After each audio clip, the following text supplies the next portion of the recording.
thanks for tuning in for What's Happening with Hope Hillcum. And my name is Hope Hillcum, but I don't have to hope for long. And the next person that I'm going to be interviewing today is PCSO, the Pride Community Service Organization out here in Lexington, Kentucky. I hope you enjoy. Growing up in a small conservative town was no easy feat for a queen like me, but the rejection I faced in my youth was turned into motivation. A lot of different people and experiences have made me the person I am today, and I hope this show can be a platform for other LGBTQ family members to tell their stories while indulging in some drag queen fun. That's why I've created What's Happening with Hope Hillcum. Hello y'all, my name is Hope Hillcum, but I don't have to hope for long, and I'm your host of What's Happening with Hope Hillcum. Today I have Chad Hundley here with PCSO. And Chad, could you please tell me where you're from, how you got involved with PCSO, and what do you do outside of your involvement with PCSO? Sure. I am originally from North Carolina.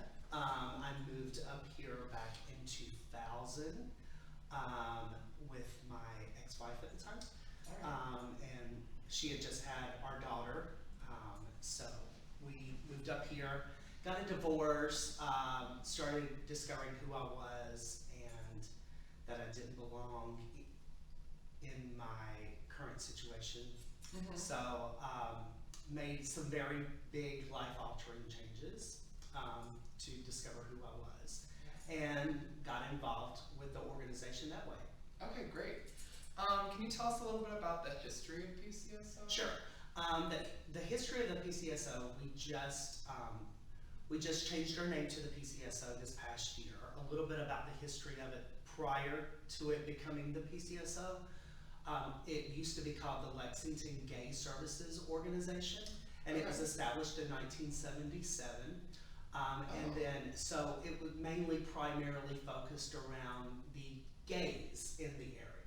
That seems like pretty forward thinking at the time. I mean, 1977, Exactly. Like, that's really cool. It was before the assassination of Harvey Milk, so it was very progressive. Yeah. Kentucky was actually still very progressive in the LGBT movement. Oh, that's crazy. And we were the forerunners of it all across we were probably one of the Midwest first LGBT centers. Yeah, one of the first ones. And was it like public? Was it one of those ones that everybody kind of knew about, or was it kind of like... It started off really in the closet, all pun intended. I love it. It started very closeted, and then eventually became more and more involved in visibility throughout the community. Okay. And that's where the lesbians started stepping into. So the lesbians wanted their name in the title too, which we gotta have our lesbians. Right. So in 1983, we rebranded the name to it was first of all the GSO, which was the Gay Services Organization. Mm-hmm. And then in 1983, we added the L to make it the GLSO. Which was the Gay and Lesbian Services Organization. Right. We stayed that name until last year at the Pride Festival that we're in charge of every year, and we saw that we needed to rebrand again. There was a lot of members of our board that could not identify with the G and the L, whether they were bisexual, pansexual, transgender, any of the other letters of the alphabet. Alphabet too. Exactly. Q, queer, questioning, Mm-hmm. Yeah. So they're like, we can't find ourselves in this name anymore. It's become very dated, and it was very dated. Right. So then we started a rebranding process. We started getting a community survey together out to the community to see what they wanted to see happen with our organization. It was a very good focus time for the PCSO. To get refocused on what our goals and our ambitions were, and what our community saw us as, and how they saw themselves involved in our community as well. So therefore, we went through probably about 4 or 5 months of rebranding, meetings and logo changes and different stuff like that.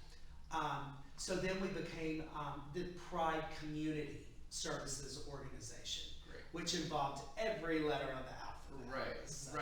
Right, because we so often even too use the LGBTQ and only that, but asterisks now too, which says like, okay, and all the others. But like, I think I really like this new name because it is all encapturing. It is very encapturing because it's Pride Community Service Organization. I mean, we don't have to worry about all the letters. They don't have to worry about the alphabet soup, but everybody that is part of the organization or knows of the organization knows that it is all encapturing. So that's like really good. Now, you were saying that there was a process in the rebranding. Tell us about that process. Was it like really difficult, or? We selected different people throughout the community that wasn't just involved with the PCSO or the GLSO at that time. So we selected different people throughout the community. We got a couple of allies that were ours. We got people associated with different groups such as the Lexington Fairness. We pulled somebody from AVOL. We pulled somebody from PFLAG. All of these other groups. We got them involved with the rebranding of our organization because it is, like I said, the oldest LGBT organization in the area. We are still the only Pride Center in the state of Kentucky as well. Oh, see. Louisville.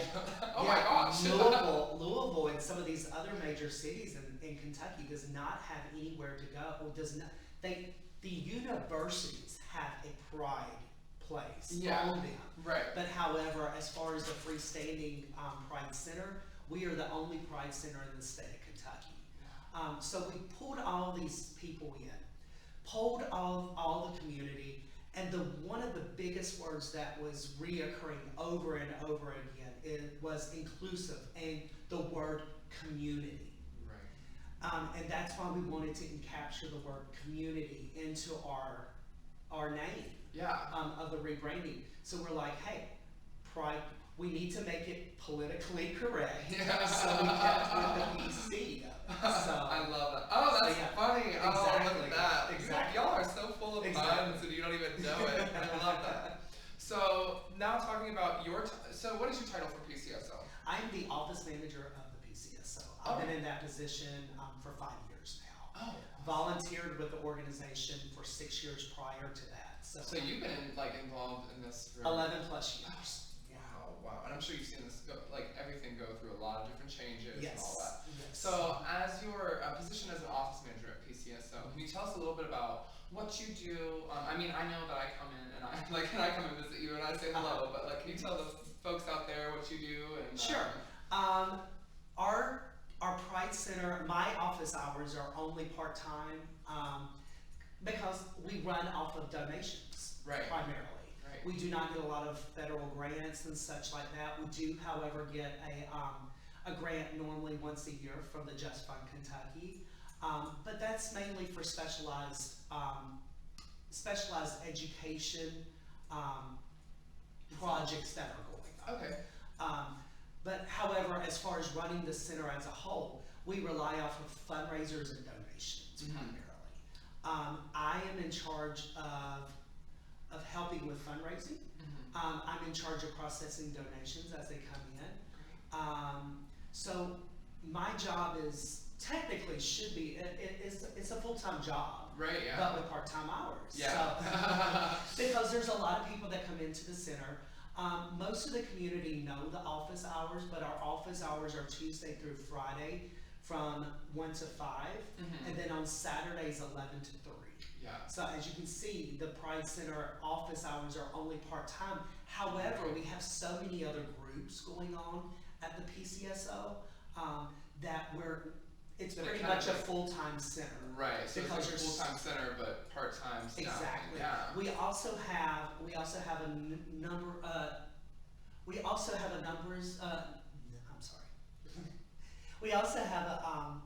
number of volunteers that actually volunteer to help keep those doors open on hours that I'm not actually employed there. Right.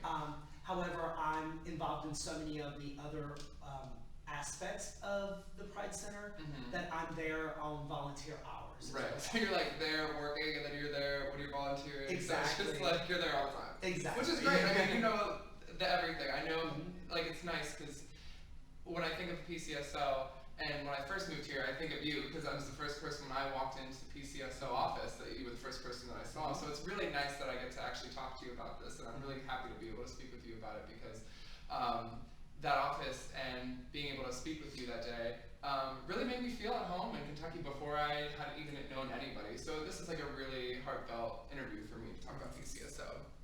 But what would you say has been your most rewarding experience working with PCSO, I guess, and /GLSO?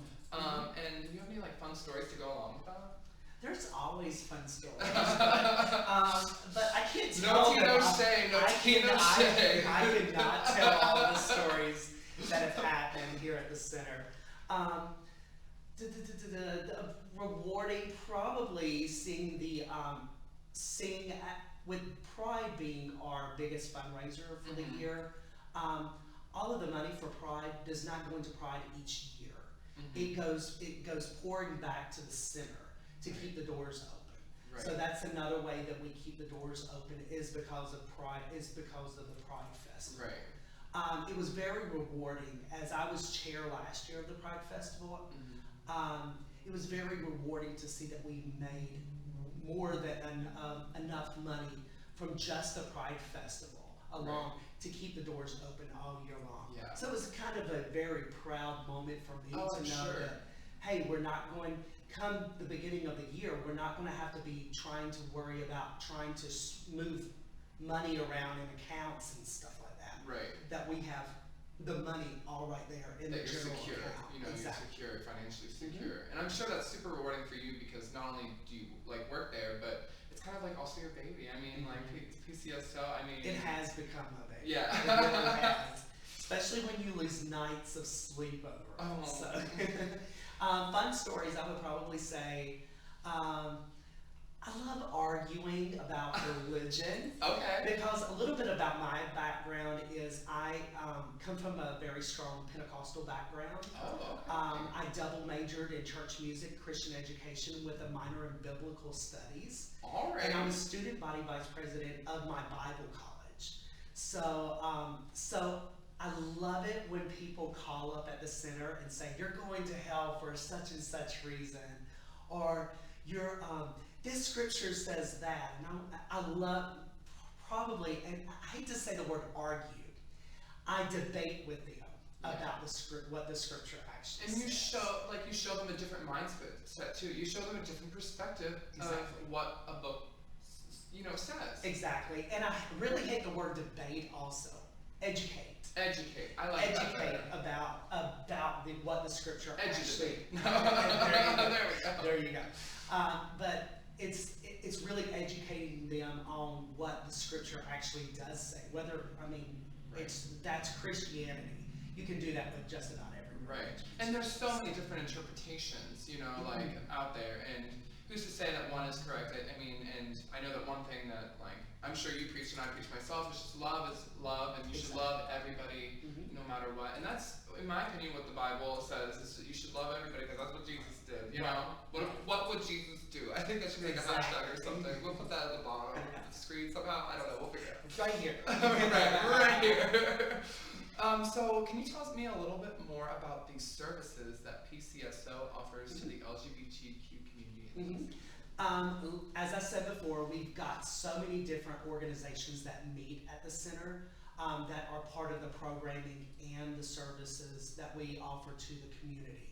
We have stuff that goes on every night of the week at the Pride Center.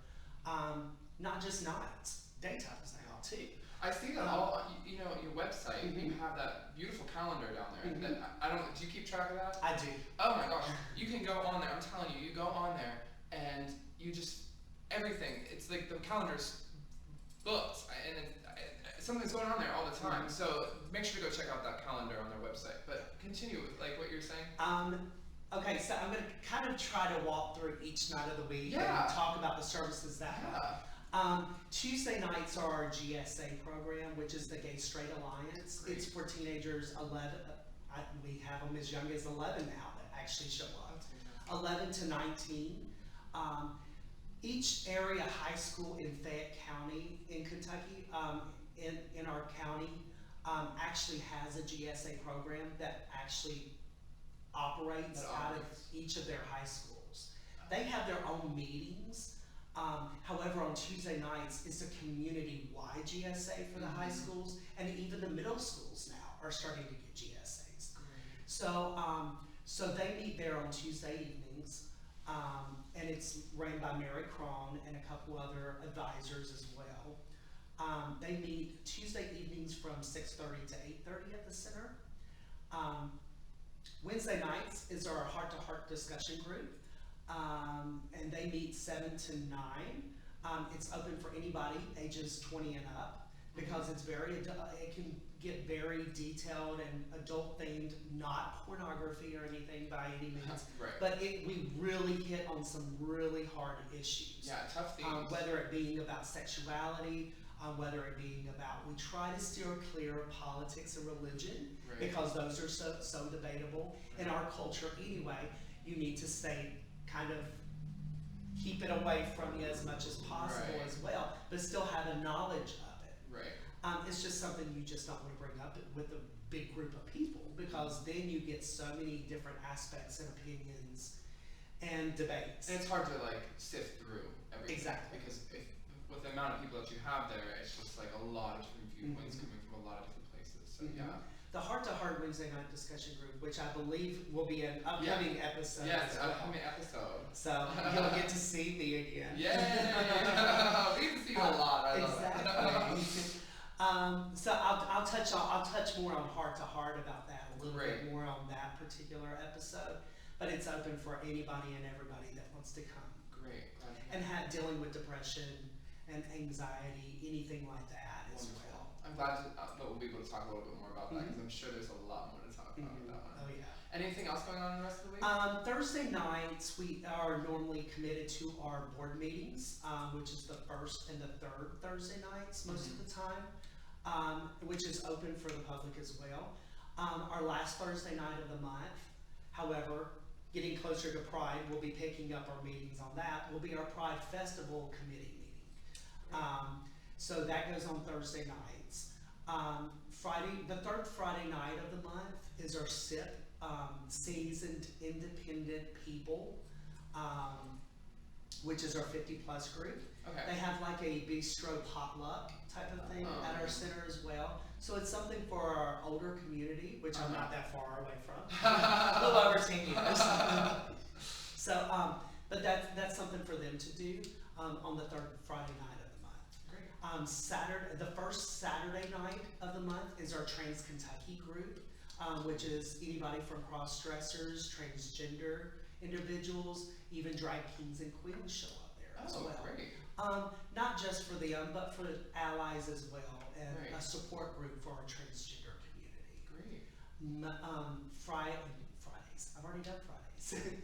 Sundays, we have our Imperial Court of Kentucky actually does their board meetings at our center. Okay. And then on Monday nights, we have our Company Q drama troupe that Right. meets there. And you know, Theo was talking about that earlier today, how they go to the PCSO and use it for Monday to do their brainstorming for their plays and stuff. So, yeah. Tell me a little bit. So, can somebody call in and ask for like resources? So, like, let's say like legal sources, like, or like, is calling into the PCSO, is that like acceptable? You know, if you're LGBTQ and you need help with something, like, can you expand a little bit more on that? Yes, we used to do something we called the Pink Pages years ago. It was a directory of all LGBT affirming businesses that were in the area. Oh, great. That was something we used to do many years ago. Then it transitioned into the Bluegrass Gay phone book. Okay. And we are actually bringing that back this year. Oh, It is I'm going to be excited. called with a new name, Bluegrass Pink Pages. Ooh. So we are working on getting that together, hopefully around September. That should be out for our community. Great. We have local advertisers that will be advertising in the booklet. So that's something that will be available for our community. Wonderful.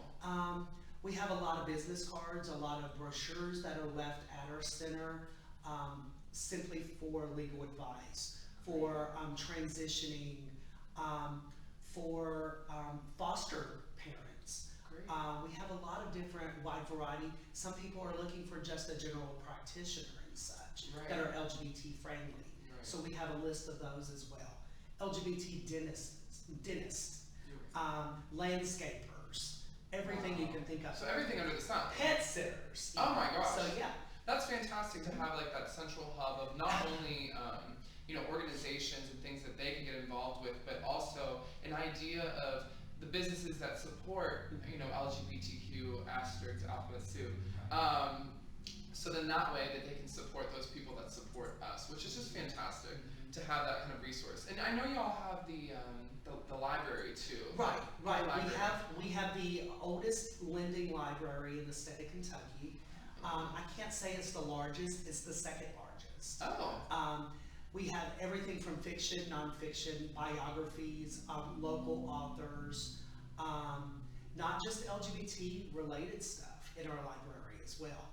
We have topics on LGBT religion, anthropology, science, family issues, self-help books,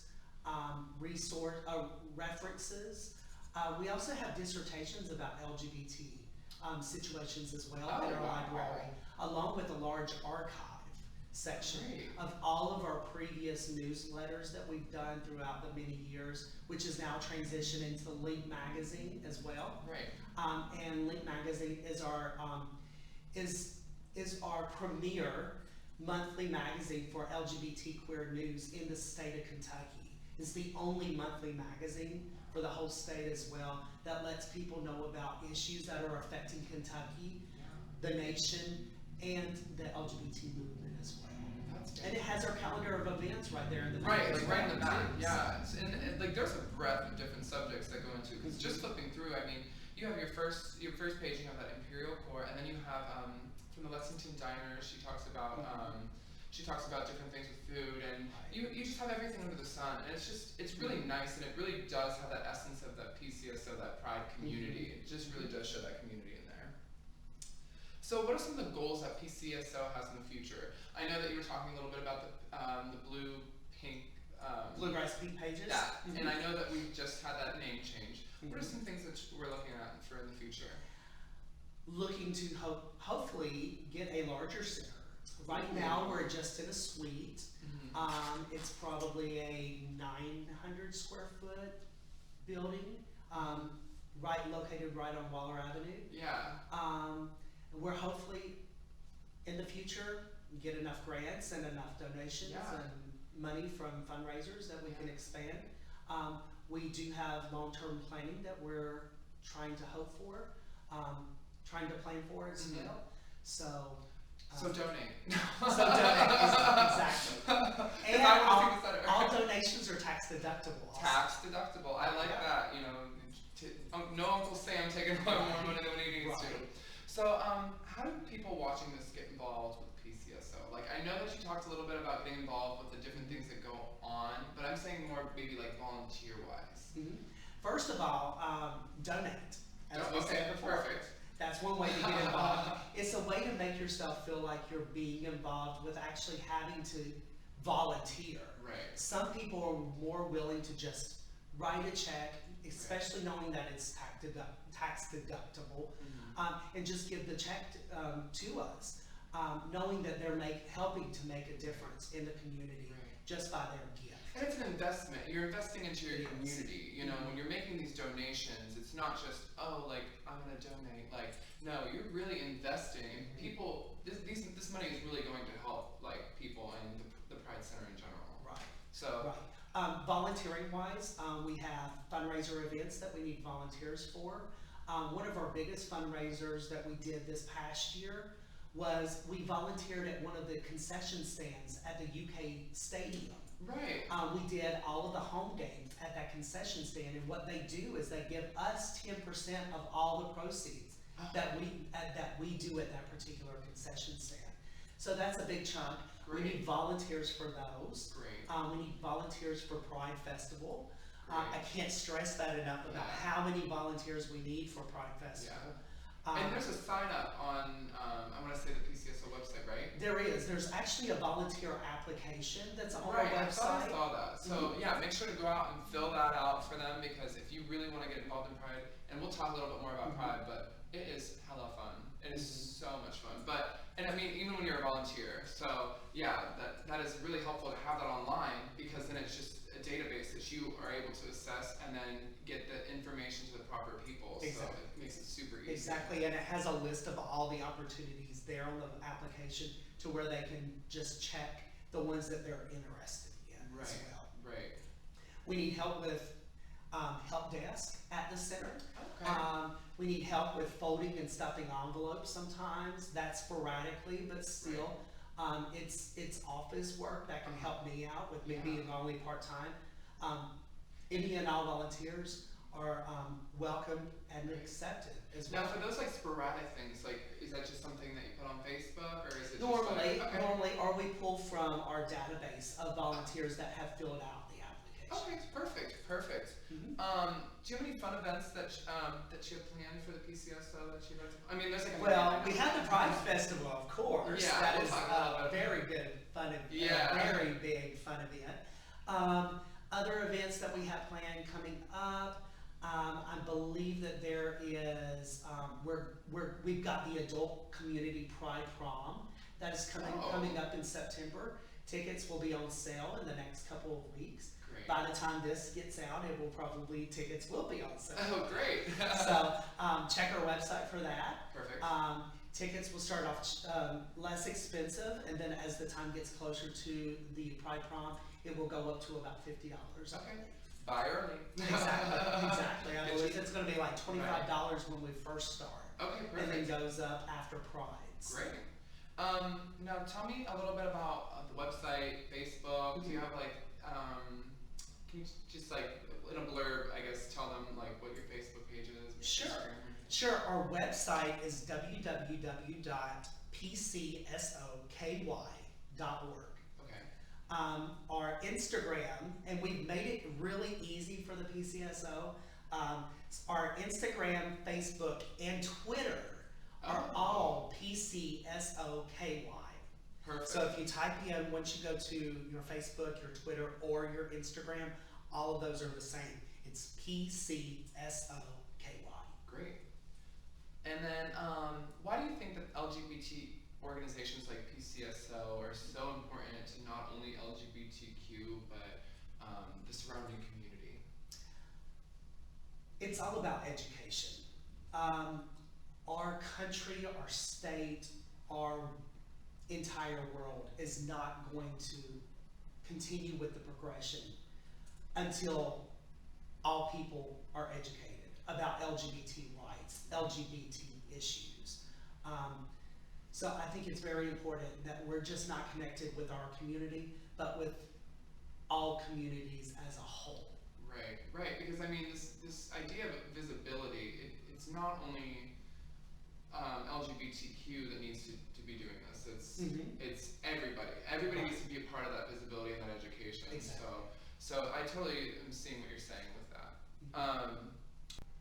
Okay, Chad. So in light of all these current oppressive religious freedom bills, what would you suggest is the best measure for community members to take to make sure that this legislation isn't implemented here in Kentucky? First of all, I hate the word religious freedom bills, because then it's a way for them to Use religion to use religion to get their agenda across. Right. Like they call us, we're pushing the gay agenda. Well, now you're trying to push your religion on us as well. However, I don't like the word religious freedom bills. It's discrimination bills. To its is what it finest, is. It's just another means to find a way to discriminate against people that are different from them as well. Right. I think it's important to educate yourselves on the issues at hand, to know different aspects of it, to know that there are different people's opinions on it. Yeah. There's different levels as well on these religious freedom bills Right. that are trying to affect the community, too. Right. Some being transgender, some targeting minorities in the LGBT community. Right. So there's a lot of different There's aspects. tons of different levels to these bills, and I mean, and that's what makes being like a congressman, congresswoman so difficult, is because these bills, like, they make them so convoluted that there are just so many different issues in it. So you might be wanting to vote for one thing, and then there's something else that totally unrelated but affects your population, your constituency, and they're so full of just nuances. So it's like really difficult to be able to capture everyone. So I mean, I think that's a big flaw in not only what's going on now with these religious freedom bills, but in our political system, like as a whole. So I think we just need to get back down to the bare bones of, love is love, and we need to accept one another. And and especially for these, I hate these bills that are just very targeted towards this transgender population not being able to use the bathroom of their gender identity. And to me, that's just crazy.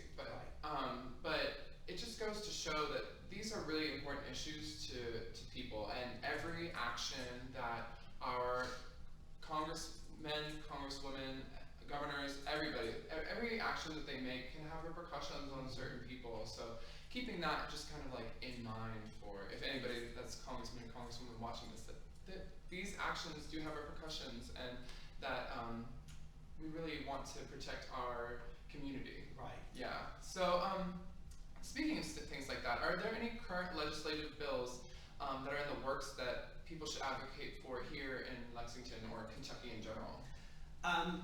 We have tried to get on the docket for many, many years now. However, the PCSO does not take a very big stance on the political issues. Right. With our mission and vision. Right. We leave that to some of the other organizations here in Kentucky, such as Fairness Campaign, Lexington Fairness, and ACLU. Those are the more active in Frankfurt. Yeah. However, we have tried to get on the docket for the past few years now, a statewide fairness bill. Okay. There are many states that have the statewide fairness bill in place that protect them. However, there's only, it's a citywide thing here in Kentucky. Okay. There's only 9 current cities. And for those people out there that don't know what this fairness bill is, can you tell us a little bit about what that means? Sure. It protects, these bills protect you from employment, it protects you from a lot of things, but the big things is you cannot be fired from your job for being assumed that you're gay or lesbian or transgender or any of the above. And ... Right. You cannot be kicked out of restaurants, retail stores. You cannot be denied rental lease agreement. Yeah. All of the above. I mean, there's just so many different aspects. Outside of those 9 cities, these businesses and individuals can discriminate against people because there is not a citywide fairness ordinance in those places. And I personally have been kicked out of a restaurant before. Just in Richmond, Kentucky, just south of Lexington. Right, because that's just like, I mean, it's how far away is that? 20 minutes. 20, yeah. So it's crazy to think about how close that you can venture out of such an inclusive community like Lexington and to be just discriminated against. So that's crazy to me, because I've yet to experience something like that. I mean, you have those people that yell out their window because I don't know, they're drunk or something. I don't know. That they just use the F word or something like that. But I mean, this takes it to an institutionalized manner of discrimination, which is like a whole nother level, like and a bigger level that needs to be addressed. So. Well, Hillcum has not ventured out of Lexington much because I mean, if you go out like that, they will discriminate against you. The only other place that Hillcum has shown her beautiful face is in Columbus, Ohio, because that's where I got my undergraduate at. But out here in Lexington, these people are just so kind, everybody has that little southern charm in them. They just love to smile, and they're very curious. I'm doing this daytime drag thing today. And people just, they give you this look, and they're just, and not a hateful look. A lot of people just assume when people say, oh, they gave me a look, it's like, oh, they must have been giving you a hateful look. look. Oh no, I mean just Right. curiosity. You know what I mean? Curiosity, and Mhm. I just love that because it piques people's interest in the topic. So It I does. love that. And I love it when people come up to you and it's like, what are you doing?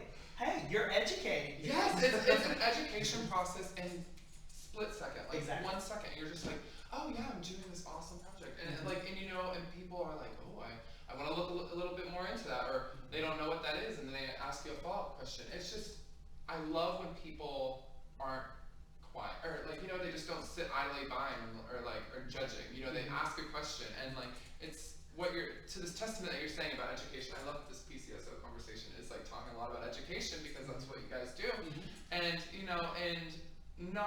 we need to not only do it in PCSO, but in our everyday lives. It's Right. part of what we need to be doing.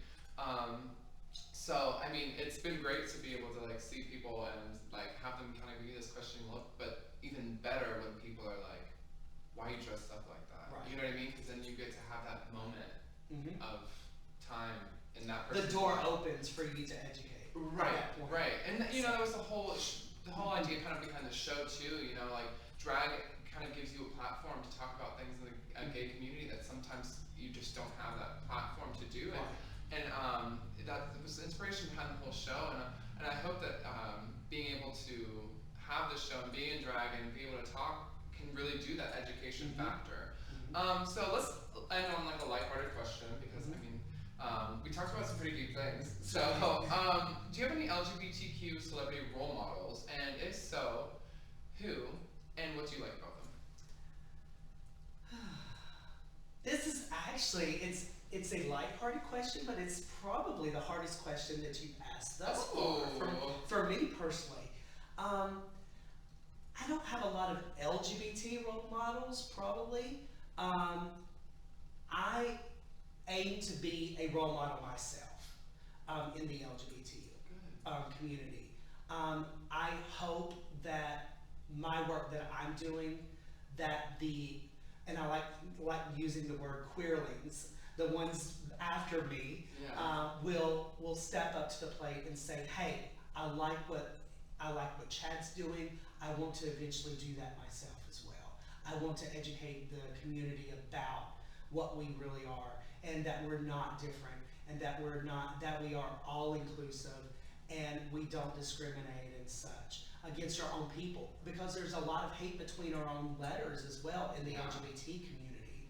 So that could be one of the reasons why I don't have a lot of LGBT role models. However, there is one. Mary Griffin is probably one of the biggest role model of mine personally, because coming from a religious background myself, reading Prayers for Bobby and seeing the movie even. I mean, the movie did the book amazing justice as well. Sigourney Weaver was amazing portraying Mary Griffin in Prayers for Bobby. So I would have to say that Mary Griffin, very close-minded, very harsh, very religious, and saying, this, you're going to burn in hell, and blah, blah, blah.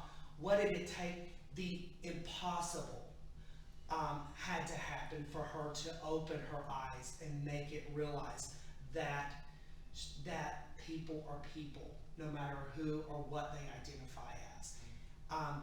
Bobby was still her son, regardless of how he identified. And it took the impossible of her having to go through in her life to realize it was all about education. Right back to education. Right. And for her to realize that, hey, I was probably the one that caused this in his life. I can't cause pain anymore. I have to educate myself on the situations and be an ally for those situations. Yeah. And I would have to say Mary Griffin. And I love that you just brought it full circle into the education. So I just want to thank you for being here and representing PCSO. I love the conversation that we had. I want to thank you guys out there for watching and tuning in. I hope you learned a little bit about PCSO, and I can't wait for you guys to see the next episode. So with that in mind, thanks for watching What's Happening with Hope Hillcum.